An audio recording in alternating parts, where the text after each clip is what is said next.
हरे कृष्ण। श्रीमद् भागवतम दसम स्कंद अध्याय 8 पिंगला की कथा। साधु ब्राह्मण ने कहा, हे राजन, देहधारी जीव स्वर्ग या नरक में स्वतः सुख तथा दुख का अनुभव करता है, इसलिए बुद्धिमान तथा विवेकवान व्यक्ति ऐसे भौतिक सुख को पाने के लिए कभी कोई प्रयास नहीं करता। अजगर का अनुकरण करते हुए मनुष्य को भौतिक प्रयास का परित्याग कर देना चाहिए और अपने उदर पोषण के लिए उस भोजन को स्वीकार करना चाहिए जो अनायास मिल जाए, चाहे वह स्वादिष्ट हो या स्वाद रहित, पर्याप्त हो या स्वल्प। यदि कभी भोजन न भी मिले तो संत पुरुष को चाहिए कि बिना प्रयास किए वह अनेक दिनों तक उपवास रखे। उसे यह समझना चाहिए कि ईश्वर की व्यवस्था के कारण उसे उपवास रखना चाहिए। इस तरह अजगर का अनुकरण करते हुए उसे शांत तथा धीर बने रहना चाहिए। संत पुरुष को शांत रहना चाहिए और भौतिक दृष्टि से अक्रिय रहना चाहिए। उसे बिना अधिक प्रयास के अपने शरीर का पालन पोषण करना चाहिए। पूर्ण काम, मानसिक तथा शारीरिक शक्ति से युक्त होकर भी संत पुरुष को भौतिक लाभ के लिए सक्रिय नहीं होना चाहिए, अभी तो अपने वास्तविक स्वार्थ के लिए सदैव सतर्क रहना चाहिए। मुनि अपने बाह्य आचरण से सुखी और मधुर होता है, किंतु भीतर से अत्यंत गंभीर तथा विचारवान होता है। चूँकि उसका ज्ञान अगाध तथा असीम होता है, अतः वह कभी क्षुब्ध नहीं होता। इस तरह वह सभी प्रकार से अगाध तथा दुर्लंघ सागर के शांत जल की तरह होता है। वर्षा ऋतु में उपनती नदियाँ सागर में जा मिलती है और ग्रीष्म ऋतु में उथली होने से उनमें जल की मात्रा बहुत कम हो जाती है। फिर भी समुद्र न तो वर्षा ऋतु में उमड़ता है, न ही ग्रीष्म ऋतु में सूखता है। इसी तरह से जिस संत भक्त ने भगवान को अपने जीवन का लक्ष्य स्वीकार किया है, उसे कभी तो भाग्य से प्रचुर भौतिक ऐश्वर्य प्राप्त हो जाता है और कभी वह अपने को भौतिक दृष्टि से कंगाल पाता है। फिर भी भगवान का ऐसा भक्त न तो प्रोन्नति के समय हर्षित होता है, न दरिद्र बनने पर खिन्न होता है।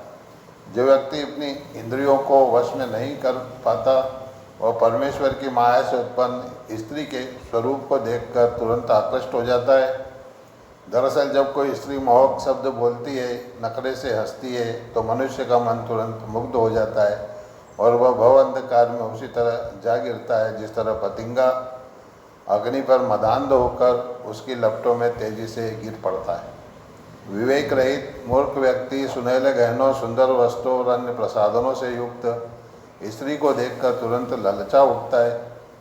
ऐसा मूर्ख इंद्रिय तृप्ति के लिए उत्सुक होने से अपनी सारी बुद्धि खो बैठता है और उसी तरह नष्ट हो जाता है जिस तरह जलती अग्नि की ओर दौड़ने वाला पतंगा। संत पुरुष को उतना ही भोजन स्वीकार करना चाहिए जितने से उसका जीवन निर्वाह हो सके। उसे द्वार द्वार जाकर प्रत्येक परिवार से थोड़ा थोड़ा भोजन स्वीकार करना चाहिए। इस तरह उसे मधुमक्खी की वृत्ति का अभ्यास करना चाहिए। जिस तरह मधुमक्खी बड़े तथा छोटे सभी प्रकार के फूलों से मधु ग्रहण करती है, उसी तरह बुद्धिमान मनुष्य को समस्त धार्मिक शास्त्रों से सार ग्रहण करना चाहिए। संत पुरुष को यह नहीं सोचना चाहिए कि मैं इस भोजन को आज रात के लिए रखूँगा और इस दूसरे भोजन को कल के लिए बचा लूँगा। दूसरों शब्द में, संत पुरुष को भीख से प्राप्त भोज्य सामग्री का संग्रह नहीं करना चाहिए। प्रत्युत उसे अपने हाथ कोई पात्र बनाकर उसमें जितना आ जाए उसी को खाना चाहिए। उसका एकमात्र कोठार उसका पेट होना चाहिए और उसके पेट में आसानी से जितना आ जाए वही उसका भोजन संग्रह होना चाहिए। इस तरह उसे लोभी मधुमक्खी का अनुकरण नहीं करना चाहिए, जो अधिक से अधिक मधु एकत्र करने के लिए उत्सुक रहती है। साधु संतों को उसी दिन या अगले दिन खाने के लिए भी भोजन का संग्रह नहीं करना चाहिए।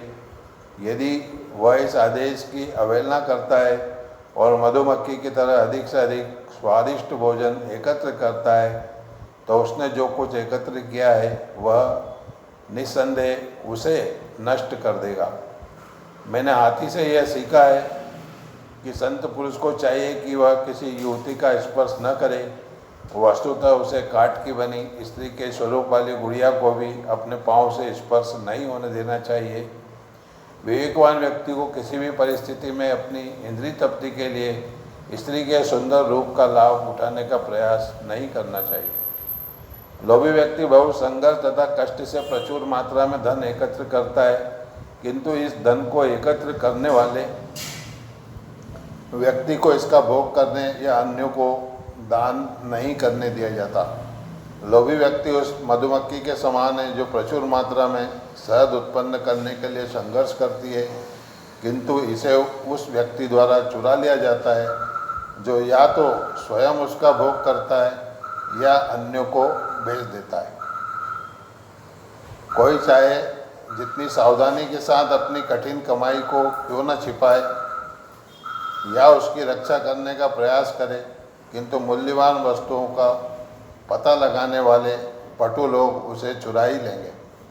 जिस प्रकार शहद चोर मधुमक्खियों द्वारा बड़े ही परिश्रम पूर्वक एकत्र की गई शहद को निकाल लेता है, उसी तरह ब्रह्मचारी तथा सन्यासी जैसे साधु संत पारिवारिक भोग में समर्पित गृहस्थों द्वारा बहुत ही कष्ट सहकर संचित किए गए धन का भोग करने के अधिकारी हैं।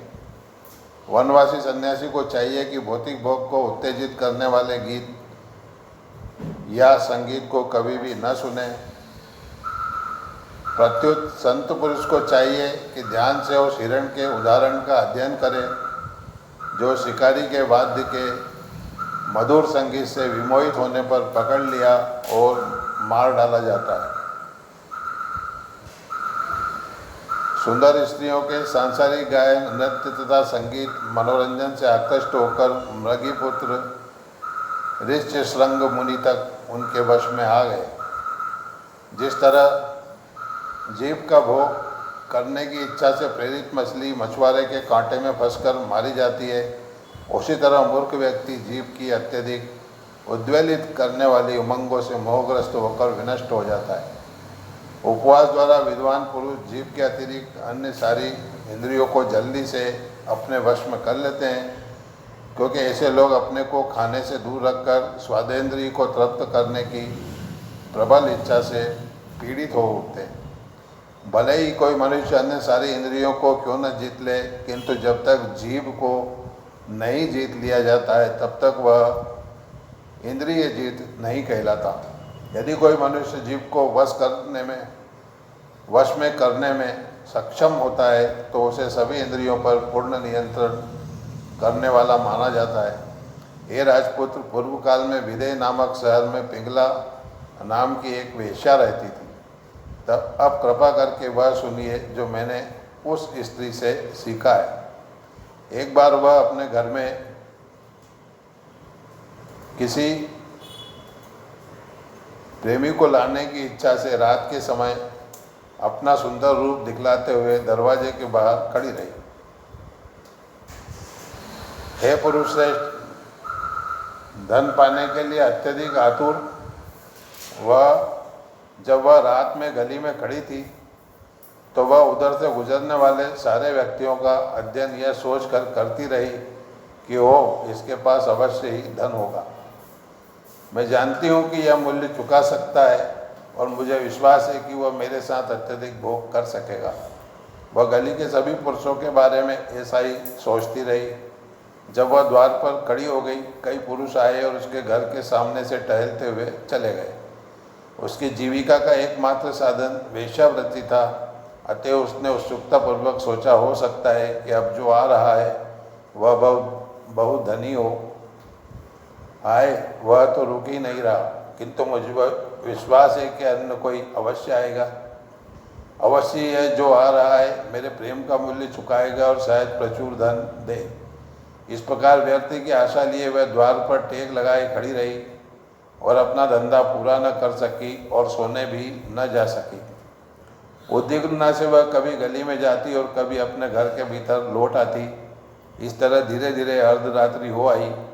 जो जो रात बीतती गई वह धीरे धीरे हताश हो उठी और उसका मुख सूख गया। इस तरह धन की चिंता से युक्त तथा अत्यंत निराश होकर वह अपनी स्थिति से अत्यधिक विरक्ति अनुभव करने लगी और उसके मन में सुख का उदय हुआ। वह अपनी भौतिक स्थिति से ऊब उठी और इस तरह वह अन्य मनस्क हो गई। निस्संदेह विरक्ति तलवार का काम करती है। यह भौतिक आशाओं तथा इच्छाओं के बंधन को खंड खंड कर देती है। अब वह मुझसे वह गीत सुनो जो उसने गाया। हे राजन, जिस तरह आध्यात्मिक ज्ञान से विहीन व्यक्ति कभी भी अनेक भौतिक वस्तुओं पर अपने मिथ्या स्वामित्व को त्यागना नहीं चाहता, उसी तरह जिस व्यक्ति में विरक्ति उत्पन्न नहीं हुई वह कभी भी भौतिक शरीर के बंधन को त्यागने के लिए तैयार नहीं होता। पिंगला ने कहा, जरा देखो ना मैं कितनी मोहग्रस्त हूँ। चूँकि मैं अपने मन को वश में नहीं रख सकती, इसलिए मैं मूर्ख की तरह किसी तुच्छ व्यक्ति से विषय सुख की कामना करती हूँ। मैं ऐसी मूर्ख निकली कि मेरे हृदय में जो शाश्वत स्थित है और मुझे अत्यंत प्रिय है, उस पुरुष की सेवा मैंने छोड़ दी। वह अत्यंत प्रिय ब्रह्मांड का स्वामी है, जो असली प्रेम तथा सुख का दाता है और समस्त समृद्धि का स्रोत है। यद्यपि वह मेरे हृदय में है, किंतु मैंने उसकी पूर्ण रूपेण अनदेखी की है। बजाय इसके मैंने अनजाने ही तुच्छ आदमियों की सेवा की है, जो मेरी असली इच्छाओं को कभी भी पूरा नहीं कर सकते और जिन्होंने मुझे दुख, भय, चिंता, शोक तथा मोह ही दिया है। वो मैंने अपनी आत्मा को व्यर्थ ही पीड़ा पहुंचाई। मैंने ऐसे कामुक लोभी पुरुषों के हाथ अपने शरीर को बेचा, जो स्वयं दया के पात्र हैं।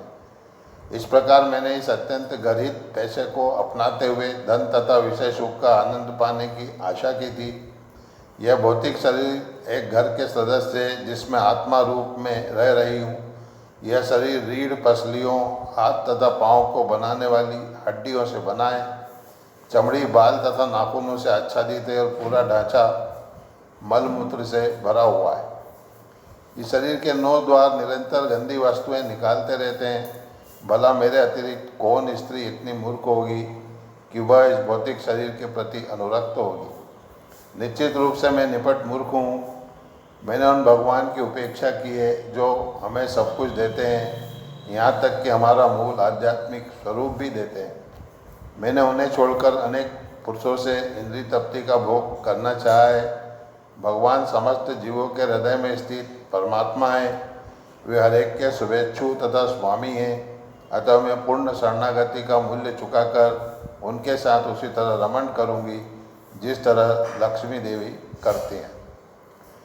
पुरुष स्त्रियों को इंद्रिय तृप्ति प्रदान करते हैं, किंतु इन सारे पुरुषों का तथा स्वर्ग में देवताओं का भी आदि और अंत है।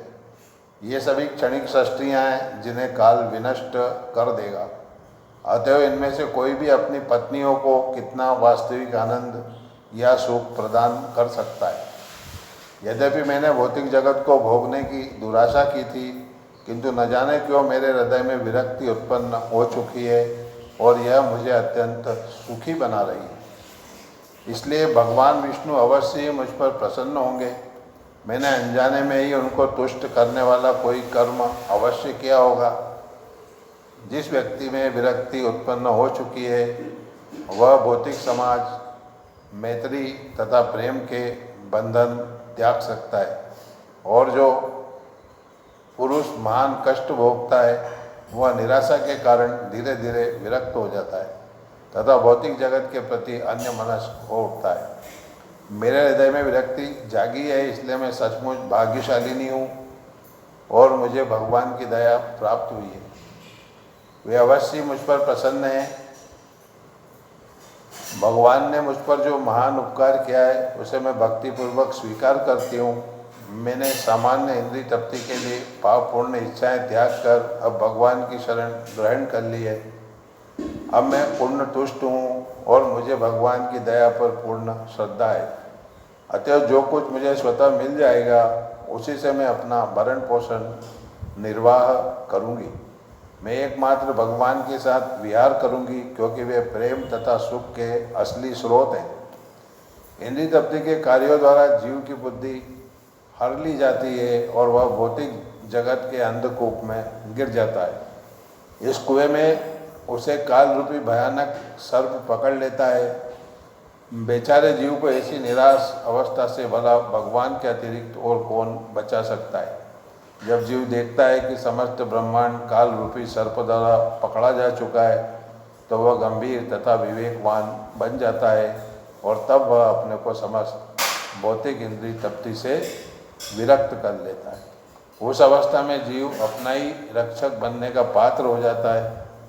अवधूत ने कहा, इस तरह अपने मन में संकल्प करके पिंगला ने अपनी पाप पूर्ण इच्छाओं को त्याग दिया और वह परम शांति को प्राप्त हुई। तत्पश्चात वह अपनी सेज पर बैठ गई।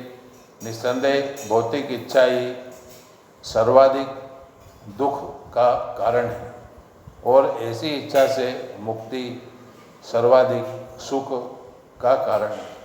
अतएव तथाकथित प्रेमियों से विवाह करने की अपनी इच्छा को पूरी तरह छिन्न करके पिंगला सुखपूर्वक सो गई। इस प्रकार श्रीमद् भागवतम एकादश स्कंद अध्याय 8 पिंगला की कथा नामक अध्याय के भक्ति वेदांत श्लोकार्थ पूर्ण हुए।